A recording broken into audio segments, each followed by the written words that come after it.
Саламатсыздарбы? Бүгін бізде қонақта Турсунбек Акун, консолидация жана диалог кыймылынын төрагасы, адам укуктарын коргоочу, мурдагы омбудсмен. Рахмат убакыттап келгениңиз үчүн. Кандай абал болот адам укуктары боюнча? Декабрдан бери бир нече жыйын өткөрдүңөр. Диалог маселенин баарын диалог аркылуу чечели деп, сүйлөш аркылуу чечели деп. Эмнеге келип жеттик? Эми биз ушу акыркысын ошо иш-чараны 25-сентябрда өткөрдүк.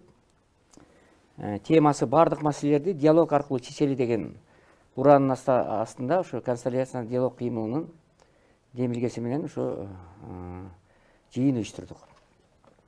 Ошо жыйынга Нарым мырза кененирээк токтолуп кетейин. Ошо жыйында бир 13-14 пункттан турган чечимдерди кабыл алдык да.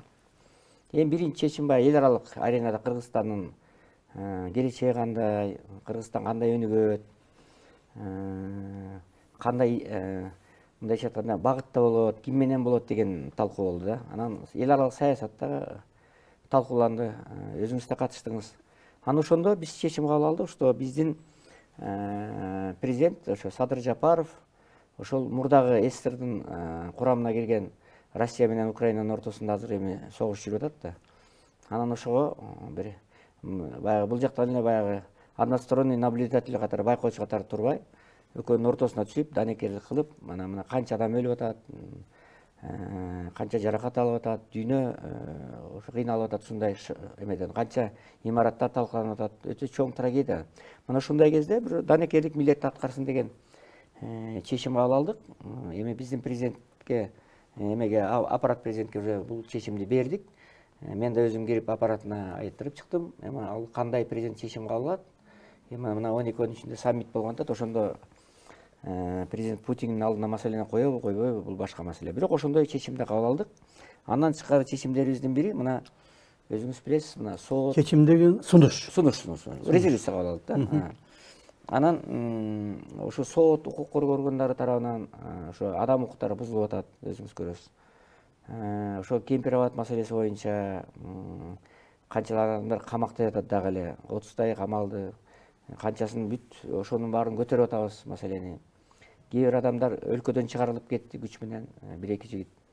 Андан тышкары мына ошол эле адам укугу боюнча ошо Бишкек шаарынын 2 районунда, Ленин районунда, анан 1-Май районунда пикет өткөрүү, митинг өткөрүү тыюу салынып атат, улам узарып атат да, райондун чечими менен. Бул өзү өтө чоң конституционный укук бузуу да. Бул өтө чоң, бул мындайга барбаш керек. Анан анысы эле аскереңиз азыр уже Өзгөн районунда, Ош облусунун Алай районунда дагы уже тыюу сала баштады да. Бул уже райондорго тарай баштады. Бул деген баягы акырындап авторитаризм, диктатура орной баштады, же орногонго башталды дегенди билдирет да. Ошону көздөй ошондой багыт алды дегенди билдирет да. Бул өтө жаман нерсе. Ошол Акаевдин убагында мына биз Акаев менен 15 жыл кармашып, ал киши жаман деп анан акыры ошол отставка кетирдик. Акаевдин убагында дагы мындай болгон эмес.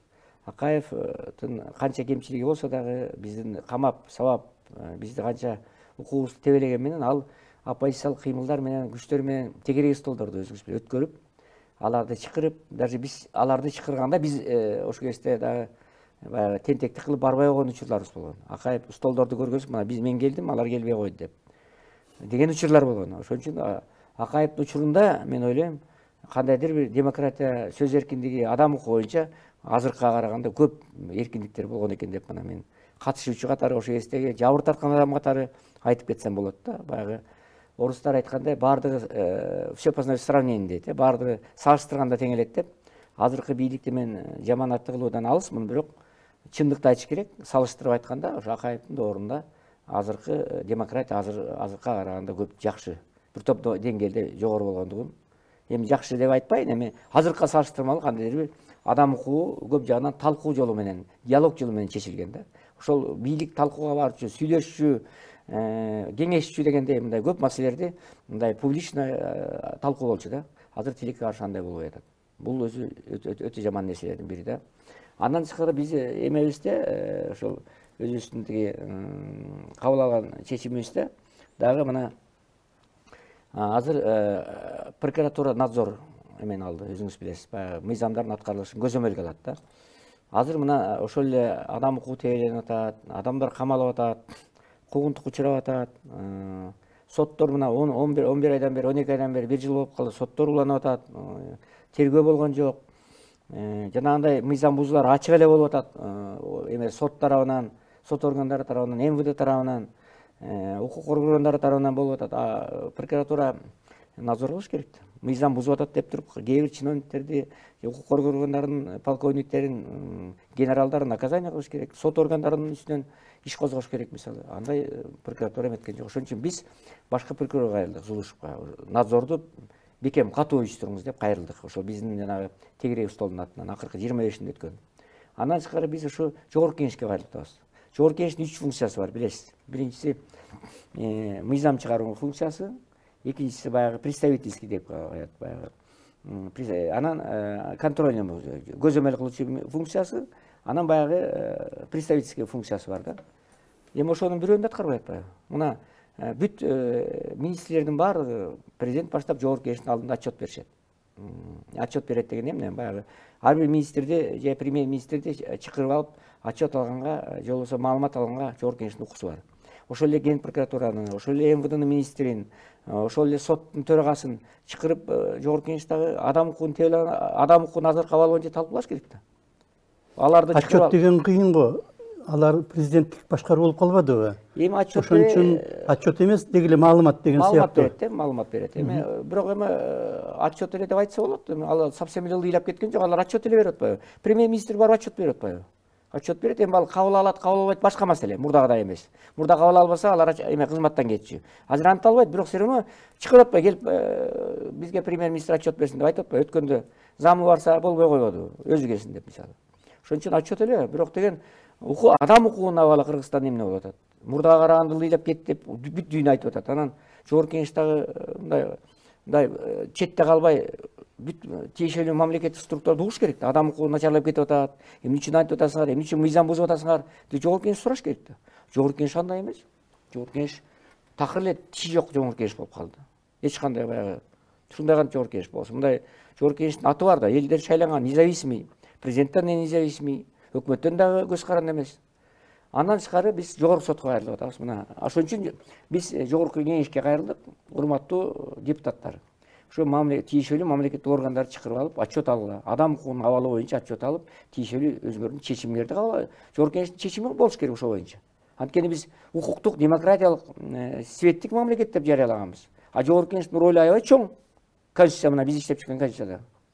Андан тышкары биз жогорку соттун төрагасына кайрылдык. Мына 25-чи тегерек столдо сентябрда тегерек чечими менен жогорку сотто өзүңүз билесиз, мына судьялардын чечими менен жанагы 27 адам камалды да, туура. Андан кийин канчасы камалып атат, блогерлер камалып атат, канча укук бузуулар болуп атат соттун чечими менен, туура. Даже кулагын мурдун кескен аялды да апробация менен кетирилген, туура.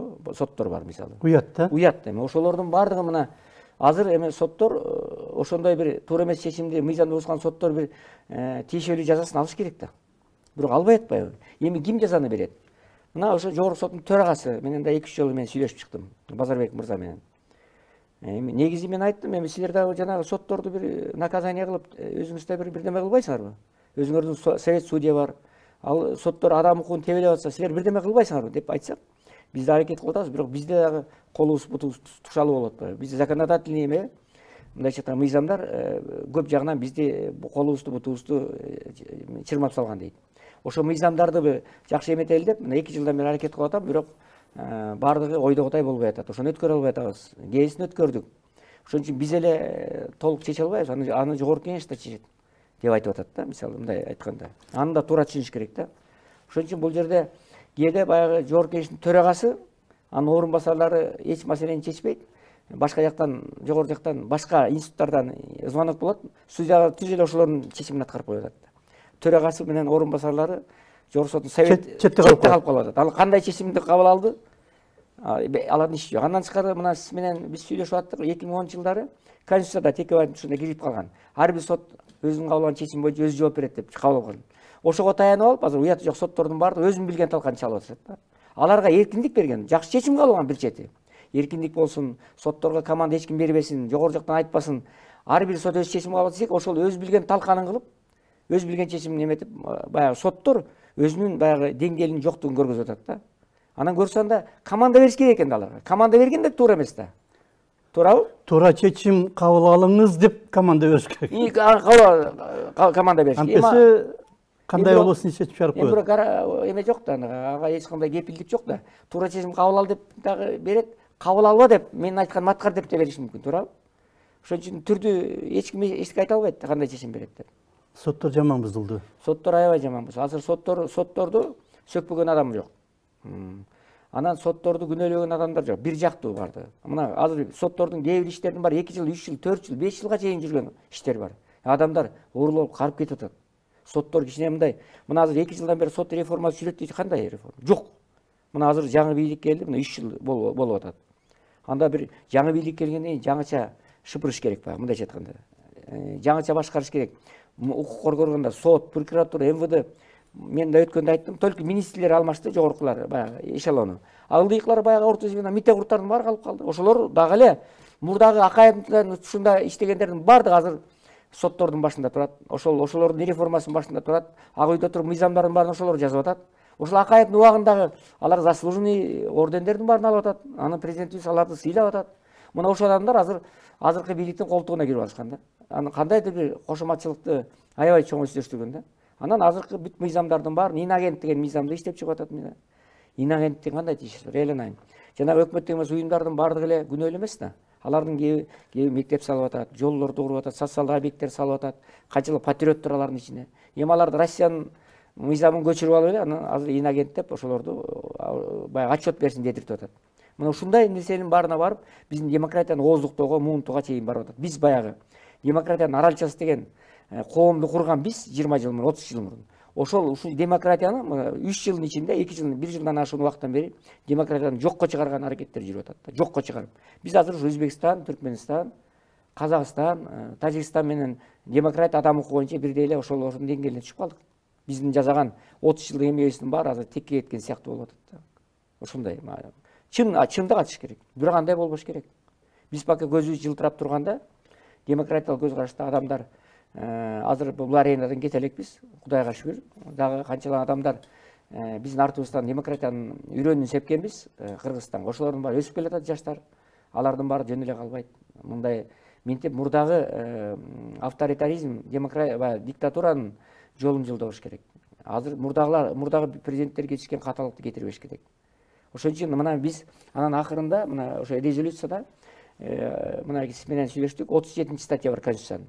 Конституциянын 37 статьясында биз эми бана буга чейин биз канча 7 жыл иш-чараларды өткөрдүк, форумдарды өткөрдүк, чечимдерди кабыл алдык, адам укугун тебелебек эле, адам укугу тебеленбесин, сөз эркиндиги болсун деп бүт чечимди кабыл алдык. Президентке бердик, министрлер кабинетине бердик, бирок ушул убакка чейин ошолордон бир да чечим, мындай жарыктуу чечим чыкпай атат да, мындай жыйынтык чыкпай атат.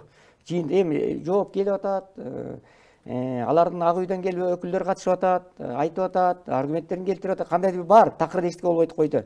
Диалог кылмыш этип атат бийликте эле, мени чакырып атат, актанып коюп атат кээси мына Турсунбай сиздин катыңызды алдым, бирок моундай болуп атат, моундай аракеттерди көрүп атат дейт. Бирок чындыгын айтканда жыйынтык жок да.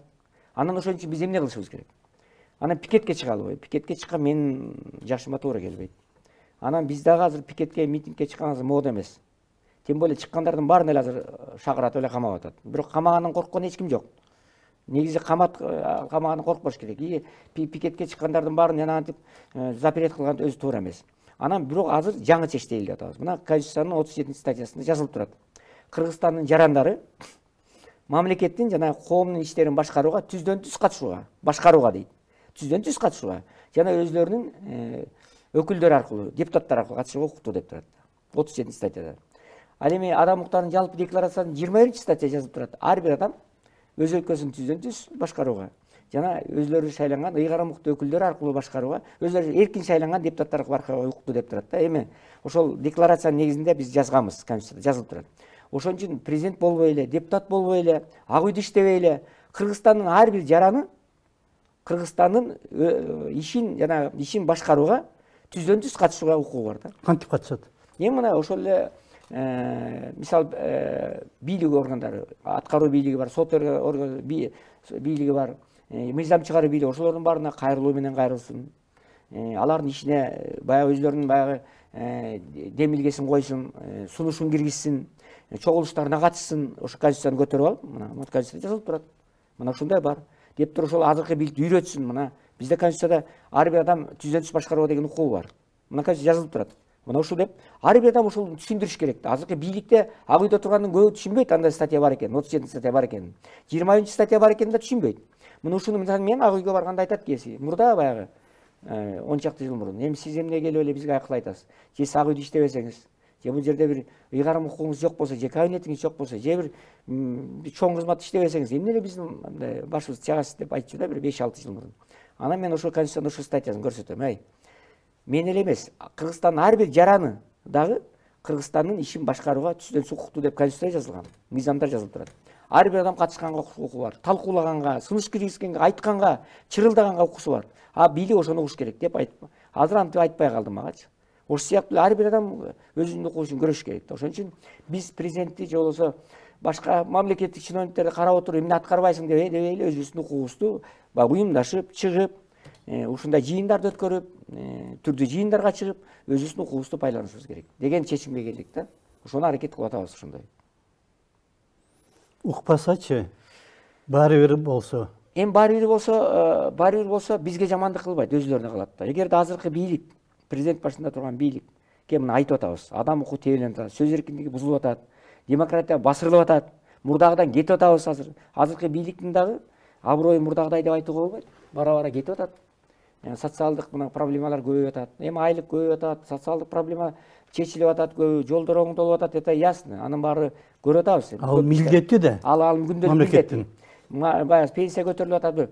Бирок деген пенсия көтөрүлгөн менен азыр канчалаган баалар көтөрүлүп кетти. Канчалаган кымбатчылык болуп атат. Элдер араң эле турат азыр. Азыр элдердин жашоосу улам-улам күчөп атат. Эл азыр саясат менен эмес, канткенде баласын багыш керек, канткенде мектепке алып барыш керек, мектептин акчасын кандай төлөш керек, балдарды кантип кийинтиш керек, продукт, азык-түлүктүн баары кымбаттат азыр. Азыр күндөлүк жашоону кантип өткөрүш, кредитти кантип төлөш керек, күндөлүк жашоо баягы айлыгын кантип жеткириш керек, карыздан кантип кутулуш керек деп жашап калышты азыр. Азыр пикет, митингди ойлогон адамдар аз. Азыр шайлоого барып, мына шайлоого эл катышпай койду. Мына бүт почта мына Ленин районунда болгон шайлоо 2 жолу өтпөй атып, өлгөндөр эптеп бир 30%, 20% араң катышты. Ошон үчүн азыр аполитичный элдер саясаттан тажап, бийликке ишенбей, азыркы депутаттарга ишенбей, элдин деген баягы мындай кандайдыр бир апатия болуп, ушундай бир өтө жаман абалга түшүп келип атабыз да. Бул жакшы эмес. Бул жакшылык алып барбайт. Ошон үчүн элдин духовный көтөрүш керек. Элдин ишенимин пайдалаш керек. Элге жакшы мындай коркутуп, үркүтүп, мен өлтүрөм, камайм, анан тигинтем, минтем дебей, элди акырын сүйлөп, диалогко чакырып, элди да катыштырыш керек. Жалпы Кыргызстандын президентин жасап аткан жакшы иштерине жалпы Кыргызстандын жалпы миңдеген адамдар катышыш керек. Ошолор колдоп туруш керек. Ошондой саясат жүрүш керек да. Жумшак, өзүнө тарткан, диалогко барган, консолидацияга чакырган саясат жүрүш керек да. Анан эми жанагы эле тиги мисалы криминал менен күрөш дагы өзүңүз мына азыр бардык жерде эле жанагы криминал менен күрөш боюнча жанагы өлүм болуп кетти. Мен негизи криминал менен күрөштү колдойм. Анан криминал жол талдап алган адамдар көп жашаган эмес. Алардын жашоосу кыска болгон. Мына өзүңүз дагы сүйлөшүп аттык. Ошол эле Рысбек Акматбаев жаш кезинде өлүп кетти. Ал дагы ошол атылып өлдү. Мына азыркы криминал өлүп атат. Мунун баардыгы ал мыйзам чыгарып, булар ушундай жолду тандап алган, ошондой өмүрү кыска болот. Ал туруктуу иш да. Бирок экинчи жагы бар да. Анан криминал менен күрөштү катуу баштаганын мен колдойм. Криминал менен күрөшүш керек. Бирок сөзсүз түрдө эле право на жизнь деген, мен укук коргоочу катары сөзсүз түрдө эле ит аткандай барып атып салганына колдой албайм. Анткени ал дагы мисалы бир террорист колго түшүп калса, же анан же болбосо ок жеп буту сынса, же дене жаракат алса, врачтар сөзсүз түрдө дарылайт аны, операция кылат, дарылайт, анан жоопко тартат. Туурабы? Сотко алып барат, башка кылат. Ошол сыяктуу террористтин тоже жашоого деген укугу бар. Криминалдын. Аны сөзсүз түрдө эле ит аткандай атып салбаш керек. Атып салбай, аны аман-асен калтырып, анан тергеп, камап, өмүр бою деген бар бизде. Атып салбай, өмүр бою камап, анан мүлктөрүн алып, кайдан алды, эмне кылды деп сөзсүз түрдө атып салыш керек. Анын үй бүлөсү бар, бала бакырасы бар. Кеп аны мен аларды защитать этейин деген жок. Просто укук коргоочу катары право на жизнь адамдардын жашоого деген эмесин алып койгон туура эмес да. Эгерде кармап, соттоп, сот ачык болуп, күнөө коюлуп, анан далилдесе бир жөн эле, жөн эле барып атылганда. Эми азыр мына Көлбаев өлүп калды. Ал аны уже тиги дүйнөгө кетти. Ал кандай боюнча азыр 1 миллиард эмеси бар экен, байлыгы бар экен. Аны өкмөткө өтөт дейт. Шунун баары ачык болсун. 1 миллиардты кайдан алды? Аял айтып атат, кредиттен алганбыз дейт. Эми ал чынбы, калппы, аялныкы туурабы же бир туугандары эметип атат. Ошонун баарын өзү тирүү болгондо ошонун баарын айтат. Сот болот эле, сот ачык кылсын. Азыркында кемпир абаттагылардын баары жабык болуп атат. А жабык сот болгондон кийин эмнени билет? Эч бардыгы жабык азыр. Бүт баары жабык. Каражаттар табылып атат дейт, жакшы. Жолдор салынып атат. Бирок каражаттар кайдан келип атат? Кайдан табылып атат? Ушунун баарын ачык кылсын. Ошол сыяктуу эле Көлбаевдин дагы мен эметпейм. Анан ошол жанагы ушунча байлыкты кантип топтоду? Эмне кылды? Ошонун баарын өзүнөн угуп, сот кылып, ошондой чечим кабыл алса, анан эл туура түшүнөт. Анан эми азыр өлгөндөн кийин анан чыгып алып, момундай бар экен деген өзү туура, ал да жакшы. Анын баарын ачыкка чыгарган жакшы. Күрөш азыр криминал менен эми Көлбаевди өлтүргөндөн кийин эле маселе чечилип калбайт. Мына азыр проблема эми башталды. Эми Көлбаев менен күрөшкөндөн кийин аягына чейин күрөшүш керек башкалар менен. Башын бардыгын менен күрөшүп, тынбай күрөшүп аягына чыгыш керек. Анан азыр Көлбаевди өлтүрүп эле анан мүлкүн тартып алып эле анан мамлекетке өткөрүп анан токтоп калса, анда болбойт. Тем более мамлекетке кандай өтөт? Рубль түрүндө өтөбү, доллар түрүндө өтөбү, же мүлкү тартылып алынабы, же мүлкүн сатып туруп анан мамлекеттин казынасына төгөбү? Ушунун баарын ачык айтылыш керек, ачык бериш керек. Кандай механизм кандай болот? Каршылык көрсөткөндө атып салууга мажбур болдук деп атат, каршылык көрсөткөнү үчүн. Бирок кандай каршылык көрсөткөнү далилдер жок. Эми ал боюнча да мына өзүңүз айткандай, биринчиден бир гана адам өлдү. Көлбаев өлдү. Камчы Көлбаев гана каза болду. Башка жаракат алган өлгөн адам жок деп айтты. Кандай каршылык көрсөткөн анда? Жок, эми башка адам жок дейт. Анан каршылык көрсөткөндүгү үчүн биз аны жок кылдык дейт. Каршылык кандай көрсөттү? Ким көрсөттү? Ошол жана Көлбаев тараптан баягы анын эме жактоочулары, анын коргоочулары кимиси кандай тапанча менен, эмне автомат менен атты. Ким жаракат алып, кимиси жаракат алды же кай жер мындай коркунуч келди. Ошонун баарын ачык. Ок кайерге тийди? Ок кайерге тийди, кай жерден ас жерден тийбей калды, же болбосо тийип калмак. Дагы атып салбаганда дагы Көлбаевдин өзүндө мынтык болгонбу?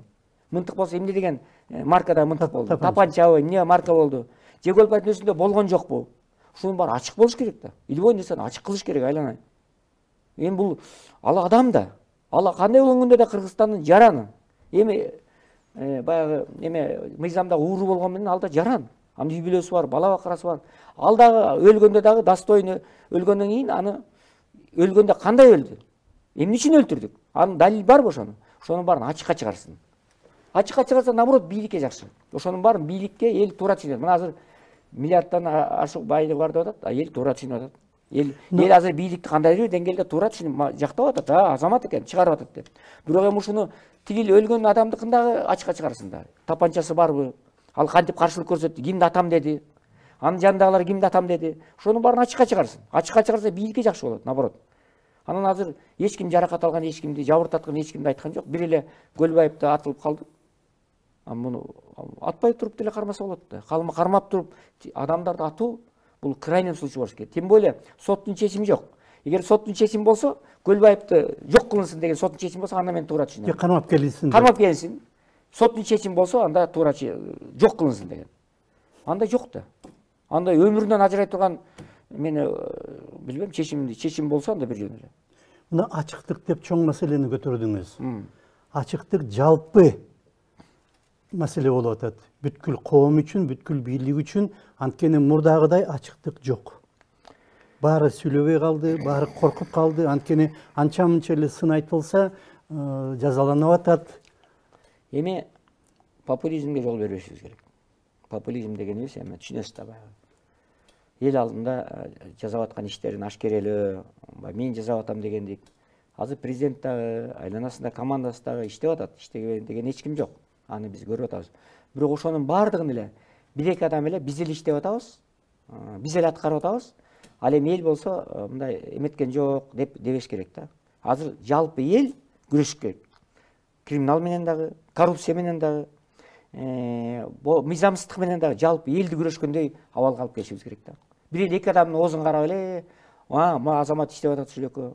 Же үч адамдын бир команданын оозун карап ушул ак үйдөгүлөр иштеп атат, болду, биз унчукпайлы деп эле. Элдин баары биз участный калып калды. Анан бир-эки адам эле сүйлөп эле телевизор чыгып эле мына биз момундай кылып атабыз, ушундай кылып атабыз деп эле президенттин же болбосо бийликте иштегендер команда сүйлөө өзү жакшы болбойт да. Ошон үчүн жалпы элди реформага, алдагы бир демилгелүү иштерге алдыга үндөө баягы компартиянын бир жакшы жери 5 жылдык деген болгон, 10 жылдык деген болгон, туурабы? Мына коммунизмге баратабыз деген сыяктуу туура эмес болгондо дагы багыт алып элдер ал бир жүрөгүнөн баягы берилип жетекчилерге, биринчи секретарга же генеральный секретарга жүрөгүбүздөн Сталин за родину деп ушундай кандайдыр бир эме болгон да мындай. Эми ошондой чектен ачып кетпесе дагы жүрөгүнөн ар бир Кыргызстандын жараны, президент шайлаган жарандар жүрөгүнөн ушундай ишке катышыш керек да. Анан мындай эме өзүм билемдик кылып, же болбосо бир-эки адам эле баягы улам телевизордон чыгып момунтип атабыз деп эле баягы акыл айтып эметкен өзү туура эмес. Ачыктык дегенде коюлуп жаткан суроолорго жооп бериш керек. Азыркы бийликтин бир өнөкөт болуп кетти, жооп бербей коет. Мына сиздер деле канча жыйын өткөрдүк деп атасыңар, декабрдан бери. Кемпирабадтан башталган да, ошондон башталды. Ошондон башталган. Жооп жок. Жөн эле макул деп коет, же бирөө сындап атат, айтып атат, бир башка маалымат чыгарып атат, жок ал калп деп коет экен дагы, далилдебей эле жөн эле жок ал туура эмес калп деп коет. Эми булар мындай да, азыр же мындайча айтканда укук коргоочулардын колунан же граждандык коомдун колунан эмне келмегиле. Булардын колунан эмне келет эле? Артында партиясы жок, адамдары жок, байлыгы жок, бийлиги жок. Сүйлөсө сүйлөй берсин деген позиция. Философия болуп кетти. Ошондой туура айтасыз. Ошондой философия болуп кетти. Бул өзү жакшы эмес. Бир адам дагы каршы чыкса, ошого бийлик реакция кылыш керек. Бир эле адам каршы чыкса. Орчундуу бир маселе боюнча. А биз ондогон, жүздөгөн адамдар 7-8 иш-чараларды, форумдарды, конгресстерди өткөрүп, бийликке атайын кат жазып, сыйлап, печатты коюп, улам алып барып, анан ошо бийликтин өкүлдөрүнүн алдына жалдырап турабыз. Анан бизге реакция кылбай келатат да. Бул жакшы менен эмес. Сен ким элең дегендей. Сен ким элең сыяктуу. Ал эми бир-экөө оппозицияда жүргөндөр, же болбосо артында партиясы барлар, таасири барлар, же болбосо бир мурда кызматта иштеп жүргөн, спикер болгондор, премьер болгондор, же депутат болгондор чыга алып, чочоңдоп, анан коркутуп буларды шантаж кылса, аларды бирөөнү тияка посол кылат, бирөөнү тияка посол кылат, бир-экөө министр кылат, аларды шак-шак жайгаштырып коюп атат. Анткени алардын артында эл бар, кокуй бизге коркунуч келтирет, алардын артында акча бар, коомдук бир түзөлөт деп аларга ошондой мамиле кылып атат. А бизге болсо булардын колунан эмне келет эле деген мамиле кылып атат. Мына мен биринчи жолу сиздин устен айтып атам. Бул урматтуу президентке да кайрылайын. Урматтуу башка айланасындагы таасирдүү адамдарга да кайрылайын. Бул жакшы эмес. Силер саясатта эмес, школдо окуп жүргөндөрдө биз саясатта жүргөнбүз.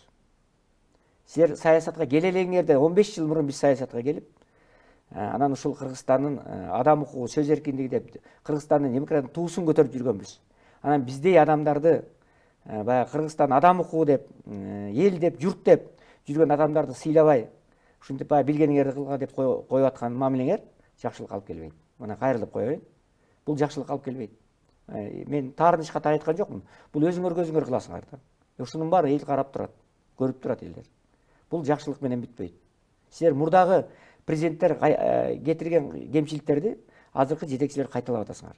Улам барган сайын силердин элдин силерге деген ишеними кетип баратканын такыр эле айтпай койго болбойт. Конечно, кандайдыр бир деңгээлде коомчулук колдоп атат. Бар, катмар бар, көпчүлүк бир топ катмар колдоп атат.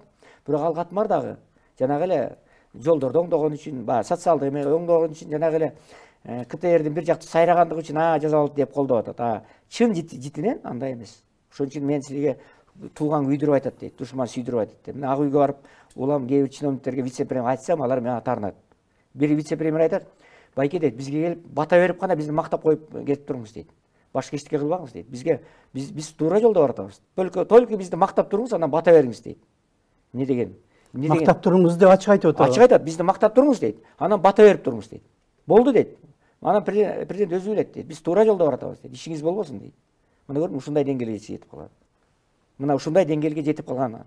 Урматтуу президент, ошон үчүн айланаңызды карап, азыр конституция бузулуп атат. Мыйзамдар бузулуп атат. Сиз конституциянын гарантия болосуз деп кайрылайын мына. Ошон үчүн сизди биз баарыбыз сайлаганбыз. Президент катары. сизди урматтап түндүк түштүк дебей шайлаганбыз. Анан конституция бузулуп атканда, мыйзамдар бузулуп атканда, айланаңыздын бир топ кошуматчы кылып атканда, бир жактуу маалыматтар берип атканда, биз сыяктуу адамдарды укпай, ошолорду угуп, ошолордун сөзүнө маани берип, бизге сөзүбүзгө маани бербей атканыңыз жакшылыкка алып келбейт. Иним катары, улуу адам катары кайрылып коеюн. Убактыбыз да аяктап калды. Чын эле мындай өзгөрүүлөр керек. Рахмат сизге. Саламатта калыңыздар. Бизде конокто Турсунбек Акун болду. Мурдагы омбудсмен жана азыр консолидация жана диалог деген кыймылдын төрагасы. Рахмат сизге. КДК. Рахмат сизге. Саламатта калыңыздар.